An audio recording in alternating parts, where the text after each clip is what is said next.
السلام علیکم ورحمۃ اللہ وبرکاتہ۔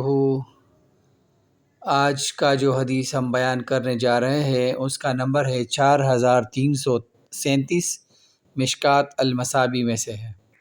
حضرت سمرہ رضی اللہ تعالیٰ عنہ سے روایت ہے کہ نبی صلی اللہ علیہ وآلہ وسلم نے فرمایا، سفید لباس پہنا کرو کیونکہ وہ زیادہ پاکیزہ اور زیادہ طیب ہے، اور اپنے مردوں کو اسی میں کفناؤ۔